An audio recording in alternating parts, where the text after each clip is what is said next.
So let's start with a bit of a review. So remember Thorndike's theoretical law of effect. Connections are formed between an S1 and a target response when what follows is good, when what follows is appetitive. And the greater the value of the S2, the stronger the connections. And the more times we do this, the stronger the connections, again, between S1 and R1. But also, any connections between the S1 and R1 that were there will be lost if what follows is aversive.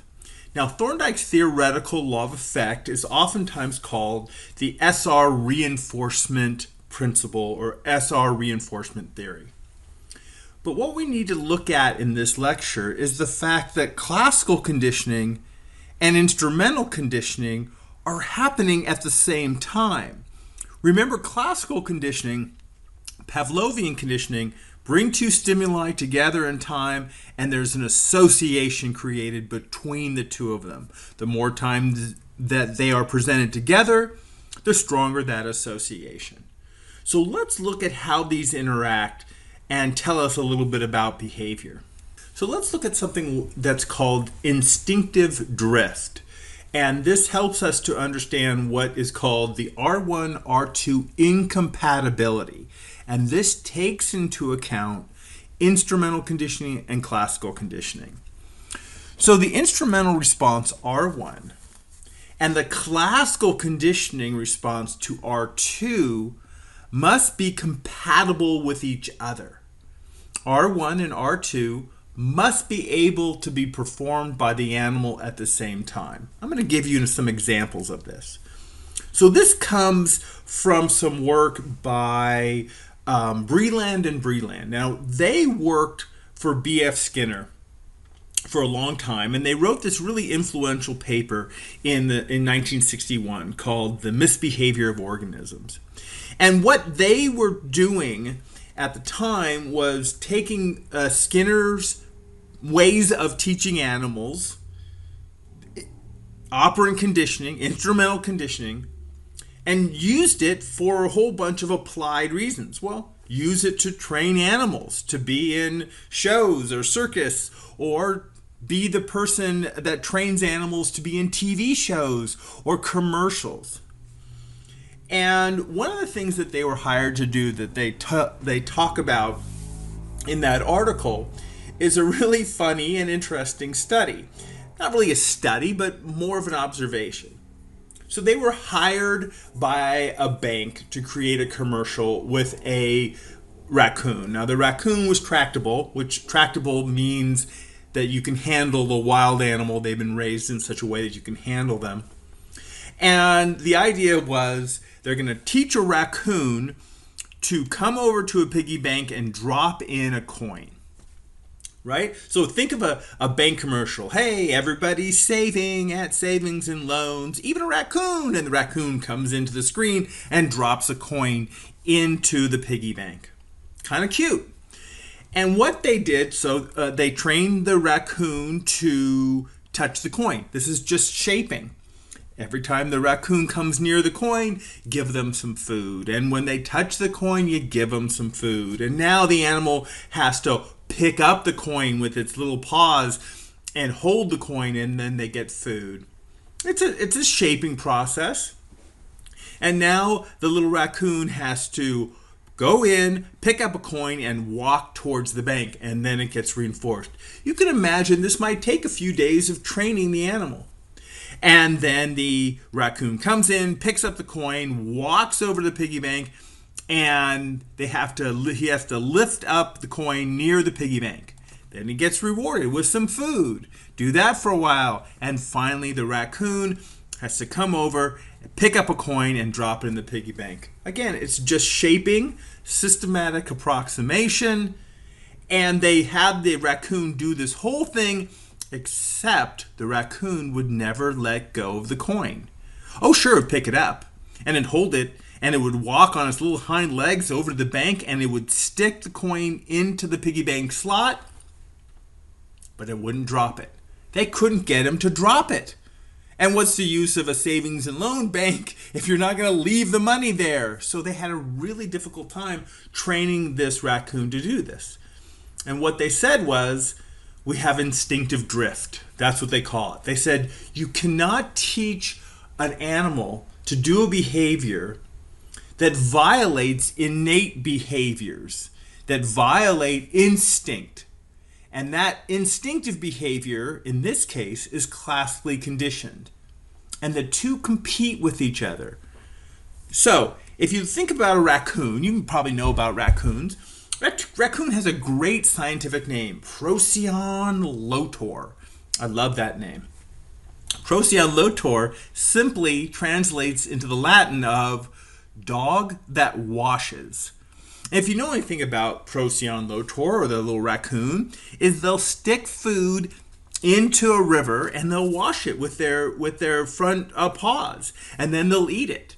They always seem to push things through their front paws and before eating it. We have raccoons where I live, and they come in sometimes and they grab cat food, and they'll grab the cat food and they'll kind of rub it between their hands, like cleaning it, right? They like to clean their food before they eat it. So here's what's happening to prevent the raccoon from learning this little commercial trick. So the animal has got the coin and associated that with food. Why? Because comes in, grabs the coin, and is given food. It's shaped, and that's perfectly fine. Animal's happy to pick up the coin and get some food. But every time it sees the coin and it touches the coin and it does stuff with the coin, it gets food. Hey, that's just classical conditioning. Coin, food, coin, food, coin, food. They associate. Now, what does a raccoon do naturally with food? If food is the unconditioned stimulus, what is the natural behavior to food?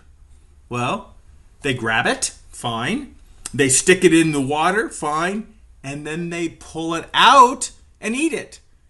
You can't be a raccoon and grab food, stick it in a river, and let it go.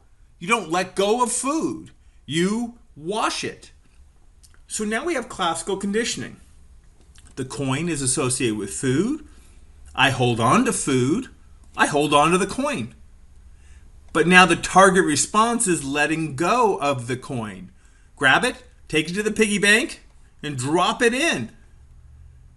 And now we have two conflicting behaviors. One is classically conditioned to the coin associated with food. These are just stimuli. The natural response to food is to hold it and wash it. So the conditioned response is to hold and wash it. And that was perfectly reasonable when you wanted the little raccoon to walk around with the coin and hold it. But as soon as you wanted that raccoon to let go of the coin, and that was the target response, see the coin, pick it up, go over and drop it off, you have a conflict. R1 and R2, this is R2, incompatible because of classical conditioning. Can't have the animal pick it up and drop it if it's classically conditioned to hold on to it because it associates it with food. Now, this is really important to think about. We have two things. If we have instrumental responses that are perfectly reasonable with conditioned responses, if they can work well together, teach a dog to press a lever to get food. It presses the lever to get food. It associates the lever with food. What's the natural response to food? Salivation. So when it sees the lever, it'll salivate. Does salivation interrupt its ability to push it? No, it might get a little slobbery, but the two are compatible. I can salivate to the food when I see the lever. I can salivate to the lever because it's been associated with food, and I can push it. But in this case, we have incompatibility because the condition response, S1 associated with S2, and the UR is also the R2 in this case. They're incompatible. Now, this can help us to understand a few things that are really actually quite practical. Let's take the example of a poor little child who wets the bed. and they're getting up into the age of 3, 4, 5, 6, and they're still wet in the bed. What can you do to help the child stop doing that? Well, one of the things that was first invented, we'll look at some new stuff, was they put simply a little thing between the mattresses that could detect fluid, right? The little boy peeing. And when water got on the mattress, it would create a connection in the circuit and a alarm would go off. So the little baby, the little child, I guess at this time, pees the bed in the middle of the night, an alarm wakes the baby up, and the child goes and is all embarrassed and everything. But what we're doing is we're really classically conditioning the child. Remember, classical conditioning isn't about conscious awareness. It's all at an unconscious level, and that can happen when we sleep. So let's look at how we can help this child. So here we are. The child is feeling a stimulus in the middle of the night, feeling a stimulus, not consciously aware of it, but the bladder's getting a little bit bigger and the little child is feeling like they have to pee. They're asleep. And when they feel like they have to pee, they go ahead and pee in the bed. And in this case, the S2 might be feeling better, but it also sounds an alarm.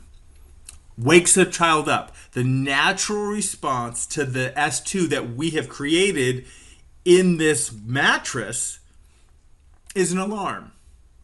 I feel like I have to pee, I hear an alarm. Few nights of this, I feel like I have to pee, the little child's unconscious mind, feeling like you have to pee, and an alarm happen together in temporal contiguity for a few nights. The feeling, S1, I have to pee, and the S2 of an alarm. What's the natural response to an alarm? Waking up. What begins to form in this classical conditioning is a conditioned response, which is the same as the natural response to the loud noise. So now the child has two behavior possibilities to the S1. What's the S1 again? Child's asleep and the bladder is filling and they have a feeling like they have to pee. Well, before we did this, the feeling of having to pee made the child pee, and the slight discomfort of having to pee goes away and they're rewarded. But of course they wake up the next day and they're very sad and they're all embarrassed and their mattress is wet. But now we have a classical conditioning response. I feel like I have to pee. That's been associated with an alarm which wakes me up. So the feeling of having to pee wakes me up. And the child's now conscious and aware that they have to pee, and they can go over and use the bathroom. It doesn't take that long to train a child like that. And there's actually equipment that you can get. The potty pager and this stop bedwetting. These are just things that can actually detect the bladder filling up. You don't even have to have the child peeing. It can detect when the child should have to pee, and it buzzes them, bzz, right? This little potty pager does a little buzz on their side. This might put an alarm on. And it's simply unconscious, sleeping child. The alarm detects when they have to pee and it wakes them up. And now the association between the feeling of having to pee and the stimuli that wake them up are in temporal contiguity. So now the feeling alone, just the feeling alone, causes a conditioned response of waking up. Now, this isn't exactly a type of punishment, but punishment can be understood in terms of incompatibility between R1 and S2. Remember the procedure of punishment. In punishment, also known as positive punishment, the R1 goes down and there is a positive contingency between the R1 and the S2. And the S2 is aversive. And we're going to try to understand this a little bit theoretically. So let's take an example of a dog that's barking. And the dog barks all the time. So you can get a barking prevention collar. And these have different ways of doing things. Some of them, when the dog barks, that barking sound causes a little bit of spray of something that doesn't smell very good to the dog. And the dog barks and it smells the spray. Some of them have a little bit of a shock, a little vibrating shock. You don't want to hurt the animal, right? You just want to make some associations. And in this case, the dog feels like they want to bark. They want to bark. And in the past, they could bark and feel good. I'm barking. But now there's an association between the thought and feeling of wanting to bark and, let's say, the bad smell that this device sprays. These two things are in temporal contiguity. I have a sense that I want to bark, and that's been associated with getting a shock or a bad smell. And now we got some conflict. I want to bark, but I also am tightened up or fearful. When I feel like I want to bark, I get tightened up and I feel for, and it stops the barking. And if they then bark, they get sprayed, and we have temporal contiguity between the action, the behavior, I'm feeling and wanting to bark, all those stimuli, and this aversive US, and we have some conflict going on. And we'll see a decrease in barking because the S1 of feeling wanting to bark is now associated with something that produces a little bit of anxiety or fear, and that stops them. So for a punishment to be effective, there's some things that have to happen. They have to be very salient, the aversive consequence, so it has to be a little intense, something different. It has to be immediate. Foregoing punishment till the end of the day is not good, right? Punishing a child later on or punishing an animal half an hour after the event doesn't really work with animals. And there has to be some consistency with punishment. So let's go over some theories of punishment. So the first one is the one that we talked about with Thorndike, Thorndike's theoretical law of effect. And this is most associated with Thorndike and another person named Premack. And this is known as the negative law of effect. It simply says that if the S2 is aversive, any possible connections between the S1 and the R1 decrease. So the likelihood of doing that behavior in the presence of the S1 decreases. So let's say we have a little child and the child pulls a classmate's hair and everybody gets excited and they're all rewarded because they're getting attention and there's some screaming and wee, right? That might be rewarding. So I see hair in the future, I'm going to pull it, you know? But if that follows with something aversive from the teacher, then we have a conflict, right? And the S1 in this case now does not create an association to wanting to pull the hair. The SR associations decrease. Not the best theory. Not really a good theory that things are lost. So now we get into what's called the conditioned emotional response theory. This is sometimes called a truncated law of effect.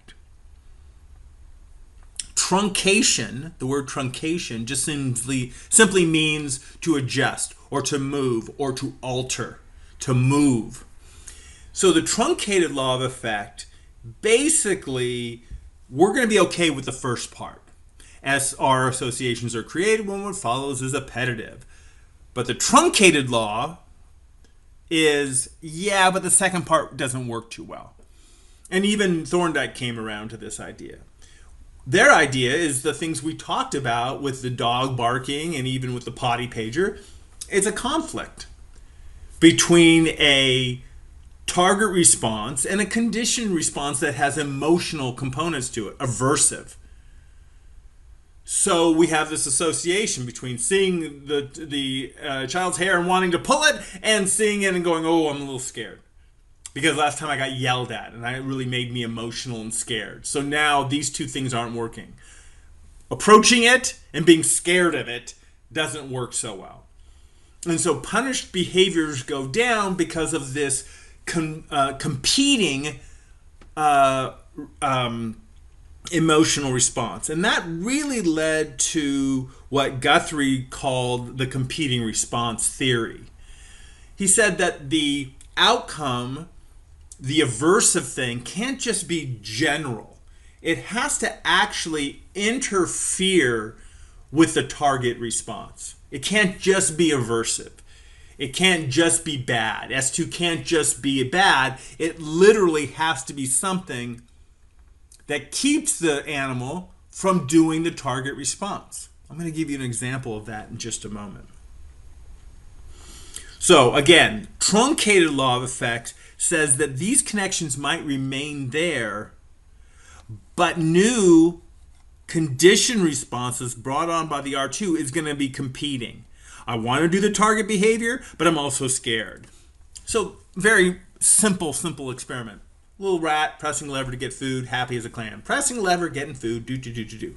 Now we change it.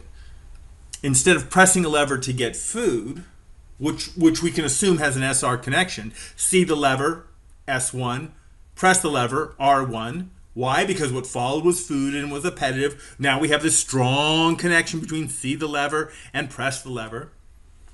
And then we change it. The animal comes into the little cage. Woo, I'm so hungry. Comes over, presses the lever, and gets a little shock on its foot. Well, it's startled, certainly, but it's going to keep pressing that lever. But after a while, pressing the lever and getting shocked, now it has two responses. See the lever, press it. See the lever and be scared of it. Can you approach a lever and press it when you're scared of it? No, these things compete. And if the shock, we do this a number of times, the condition response is going to overtake. I can't approach that lever because I'm scared of it. If I was a little scared of it, maybe my hunger is going to overdo that and go and press it, but it doesn't take long between the time that animal gets shocked and a few trials later, it's scared of that lever and it's going to move away from it. An association, classical conditioning between the S1, see the lever, shock, be scared of it. Condition response is freezing or jumping or even moving away from it. So Guthrie's competing response theory is kind of similar to the emotional response theory by Estes and Skinner, but it really is focused on the competition between a target response and the condition response. If the condition response doesn't directly compete with the target response, even if it's aversive, it's not going to stop the behavior. So a response preventing the behavior has to be conditioned, classical conditioned. An aversive stimuli, a US, may cause an unconditioned response, flinching, jumping, freezing, retreating, to be conditioned to that environment, to that lever, to whatever. So the conditioned response to the stimuli in the environment, when that is being performed, it prevents the animal from doing the target response, the to be punished response. Let me give you a very specific example of this. So let's give a very specific research example by Fowler and Miller. Suppose we have a rat and it's in a runway and it runs down and it gets this little niblet of food down here. And it's been doing this for a while and it's hungry. And now when it plop them down, it runs really fast. It's really hungry. If we shock it on its front paws, that makes the animal back up and will prevent the animal from running forward. So that can act as a good punishment. But if we shock the animal, give the animal pain, just like in the forepaws, but we do it in the back paws, what is a natural response to an animal feeling a little pain on its back paws? The danger is behind it and it runs forward. So running forward doesn't inhibit the animal from running down the maze and getting the food, even though it was shocked. And shocking the back paws will not prevent the target behavior, the target response of running down the maze. For the hind paw condition, the punishment did not interfere with this behavior, even though when the animal ran down there, it got shocked. So, runs down, eats some food, that's the training. But if we shock it on the front paws, when it gets down there, eventually the target behavior of running down to the food will stop, because shocked on the front paws interferes with forward momentum, because being shocked on the front paws makes an animal back up, run away and backwards. Can't run forward and run back at the same time. We have a competing response. However, if when it runs down there to get the food, we shock it on its back paws, back here, well, the natural response, and therefore the conditioned response, the unconditioned response, and therefore the conditioned response, is to run forward. Run away from the shock. That doesn't interfere with an animal running forward in a maze, and so it kept doing it over and over. It did not act as the punishment. Shocking the animal in this case did not stop the target response. It didn't cause it, because it didn't compete with the target response, which is running down. Okay, so let's think a little bit about punishment and some of these negative consequences. There's some problems that come with training children, training animals, even training adults using punishment. First, pain itself, punishment itself, can induce aggression. And there's lots of these kinds of experiments, right? So in one experiment, a person is given a little shock for doing behavior. Those who were shocked by somebody were more likely to shock the next person or the next person in the experiment, right? So if they were shocked, they're going to shock other people. And also, aggression is something that's a little bit misunderstood when it comes to behavior. If somebody is abusive towards somebody else, if they harm somebody else, they might tell the police, oh, I feel terrible about this. I felt horrible. I should never have done that. Oh, I feel so bad.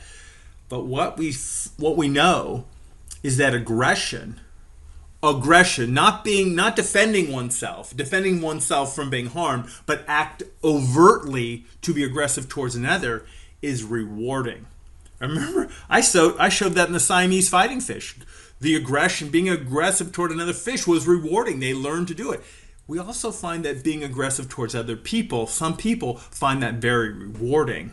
And not to mention, if a teacher or a parent or somebody is using punishment a lot in a class, they are associated with that aversive feeling. And the person becomes associated, the teacher becomes associated, becomes the classical conditioning conditioned stimulus.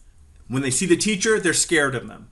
And a child cannot go up to that which they are scared of, right? It's competing. I want to go up to the teacher. I want to ask questions. I want to interact with the teacher, but I'm scared of the teacher because the teacher has been associated with being yelled at and being fearful and feeling fear. Not the best environment for a class. You might have a very disciplined class. Everybody's in the seat at the same time. Everybody's not moving. Oh, wow, all the students are so well behaved in your class, but they're not learning very well because they're not able to interact because they're scared. You've heard this before, and there's some truth to it. You know, children who are punished a lot punish other people. Children who are abused tend to, on average, not every child, be abusive towards others. And so there's a lot of correlation research that shows that a pretty strong relationship between the use of punishment by parents and the level of aggression of their children. They'll go to school and they'll be aggressive. So using punishment a lot tends to have a lot of negative consequences and should be really used only under the most extreme conditions, right? Something really bad happens, something life-threatening, something very harmful, that there needs to be some association with these events are really bad. Using punishment all the time has a lot of these consequences that you could spend an entire lecture on in a class on child development. Okay, so I hope you're starting to see that relationship and the importance of understanding classical conditioning that happens while the animal is being instrumentally conditioned, and how the two have to work together, because if they're conflicting, if a target response R1 is conflicted with an R2, then we're going to get a conditioned response, CR, that is going to compete and conflict with the target response.